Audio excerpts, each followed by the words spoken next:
welcome, ladies and gentlemen, to the premiere episode of the Iron Falcon Report. This is a new segment slash podcast for all things Gwent, all things, pretty much whatever we want to talk about, featuring members of Team Bandit Gang.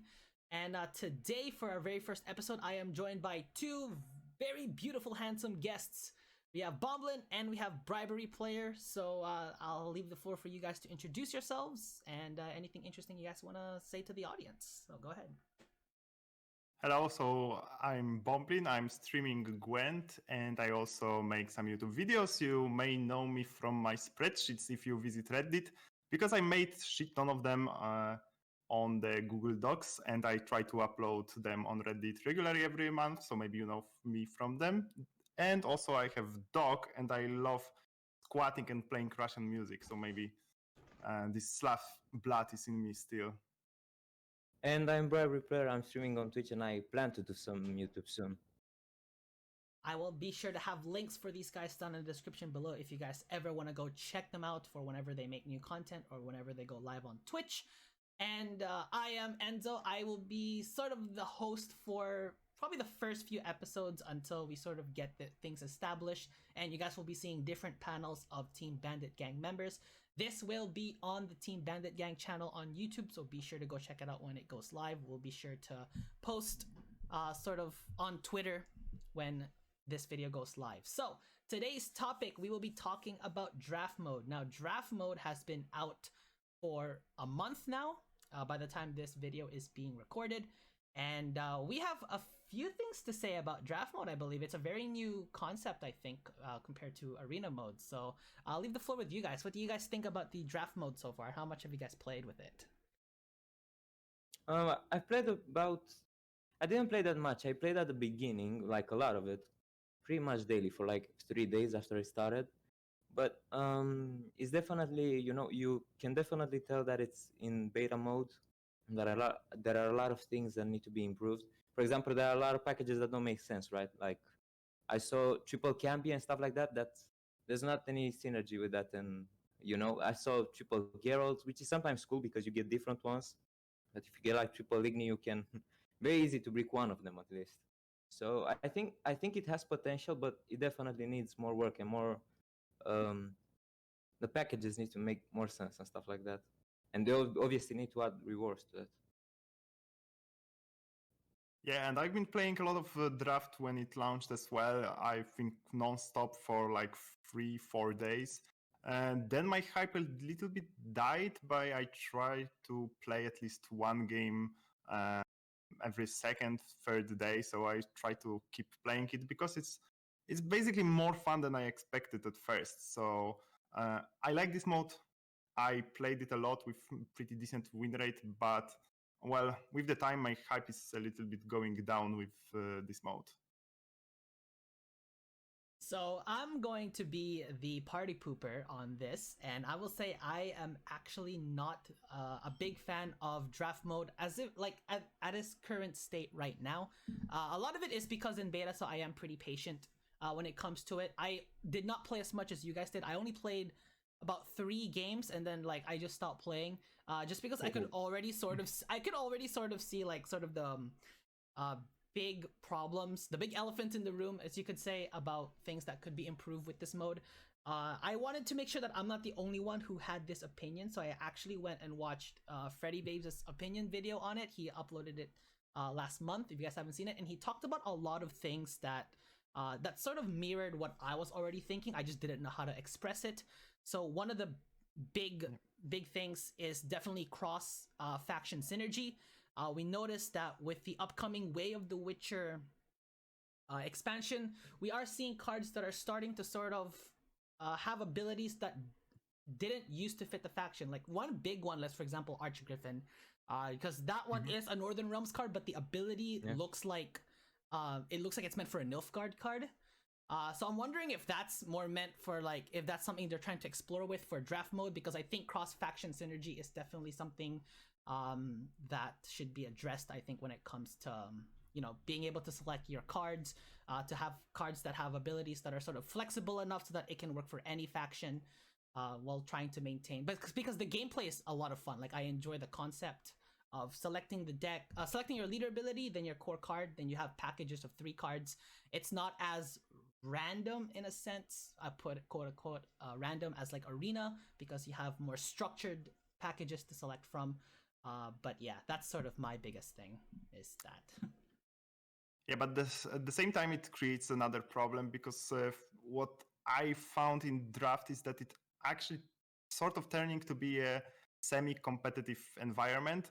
It's like in the end, when I played more, it felt like I'm playing budget version of meta decks. Because, for example, when I was choosing, for example, Symbiosis package, I was just choosing all of the nature cards, and instead of like 2 rebukes, I had 3 in my decks, and it felt like I'm playing a competitive deck, but with some sort of twist of with some small disadvantage. So I would actually love to see a little bit of more of this randomness in the packages, because I basically I don't want to play another I don't know ranked, but with a slightly different decks. So that's what's my worry with these all packages and stuff. And I hope, and I actually am a little bit skeptical and a little bit terrified when we are talking about like making expansion to be good for draft, because this gives me a little bit of a midwinter patch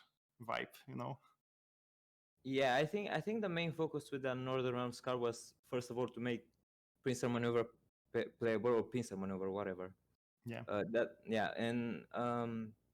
yeah, they are introducing stuff that would work within other factions because they're trying to be more original, and the adrenaline thing kind of allows them to do more beta-like stuff because they can just add the downside to it. For example, like Gerd is right in Skellige and stuff like that. But in Arena, there are also a lot of synergies. There's a bit too much synergy up to a point where you have like 4 or 5 boats. I remember I was watching Kung Fu Rabbit stream. He had like 5 Redanian boats. That's not supposed to happen. Like you can draw. That's unbeatable in draft. Yeah, I'm actually seeing that a lot too. Like I know you guys, some of our members have shared in our Discord like screenshots of like some very crazy board setups that they've managed to pull off in draft mode, and like we're seeing a lot of the games where like the points can go like really crazy. Like you can go up to like 100 points pretty easily, to be honest, in draft mode if you pick like the perfect selection of cards. But I'm curious about one thing. So these triple card packages, like the triple Canby you mentioned, there's triple Knickers, and I think I picked up a triple Roach in one draft deck. What do you guys think about the whole idea of having like triple copies of like one card? For example, having triple Roach and triple Knicker, stuff like that is obviously very powerful, especially like triple Roach on Red Coin is just insane. But it makes more sense than, like, I don't see, apart from the fact that it's crazy, I don't see the point of triple Canby.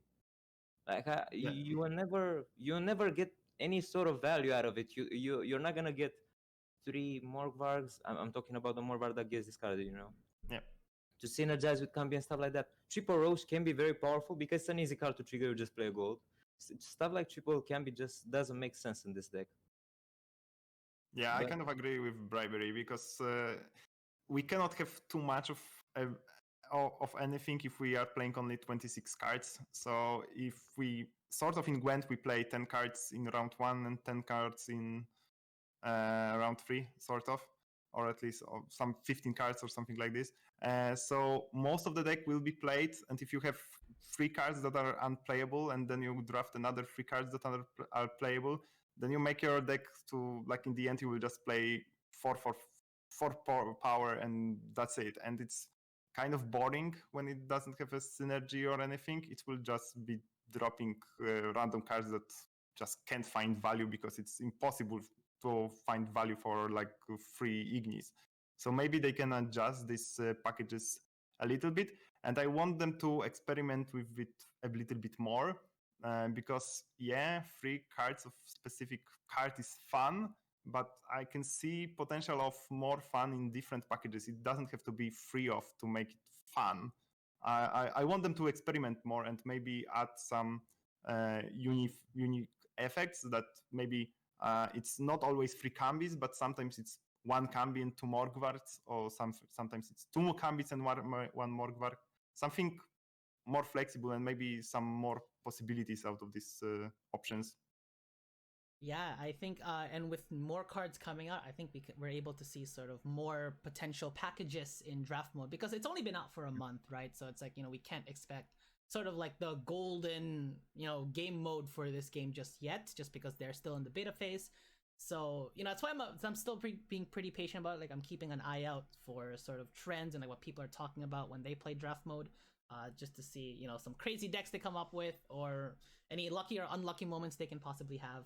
So yeah, I have a feeling in maybe like 6 months from now, we could be having this conversation again, just to see how draft mode has progressed, just because I feel like this game mode has so much potential, but there's just so many things to take into consideration when it comes to making this game mode, like the monster that it will be. So I'm looking really forward to it.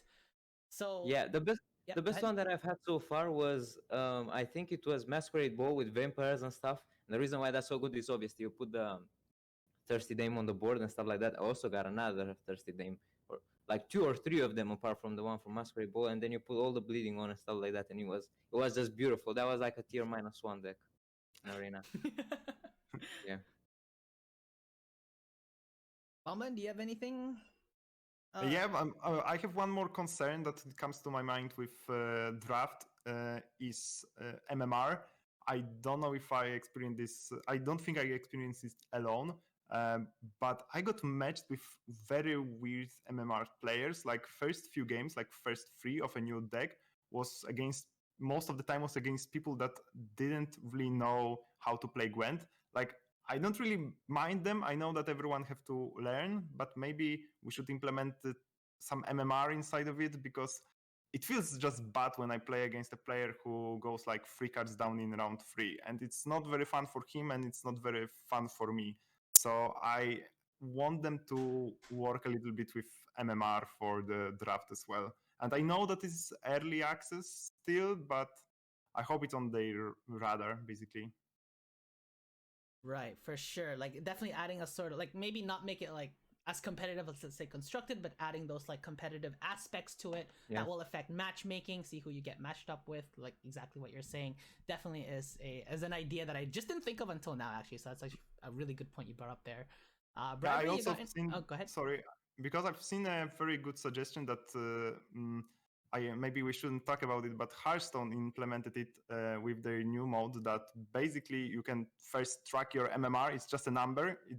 It's nothing, it's not a competitive, but you can place yourself between other players, and also like top 200 players are on the list on the website, so you can basically compare yourself to others, and that would be a good start, I think.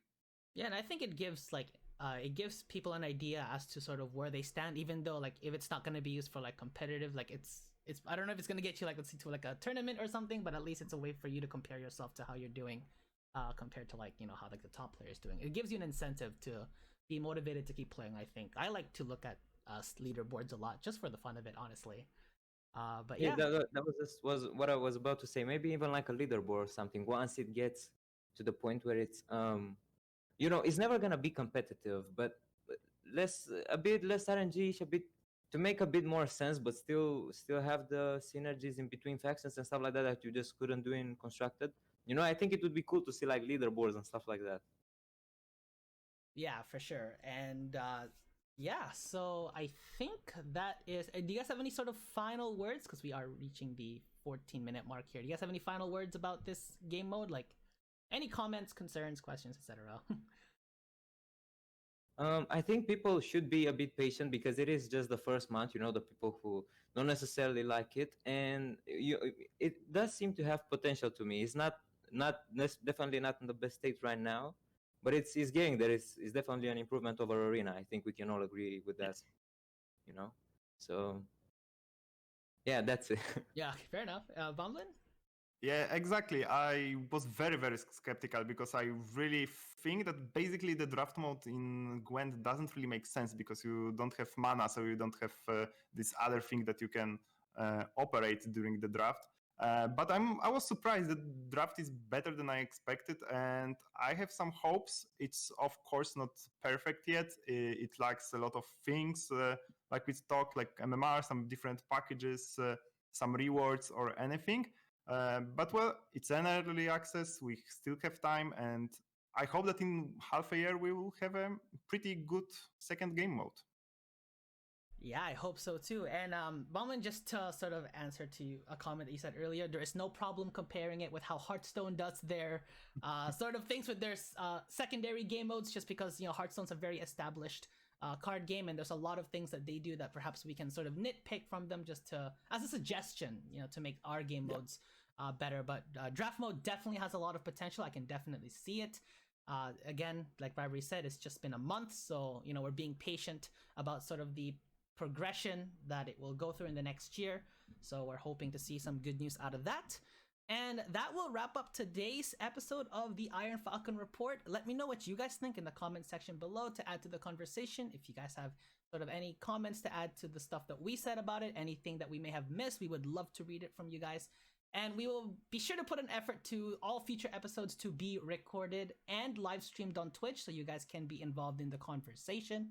And other than that, I'd like to thank Briberyplayer and Bomblin for joining me on the very first episode of the Iron Falcon Report. So you guys should be honored. Yeah, definitely. Yeah, thank you. And other than that, we are going to kick it off, and I will see you guys in the next episode. And wear your masks. Yes, wear your Stay mask, stay healthy. safe, stay healthy.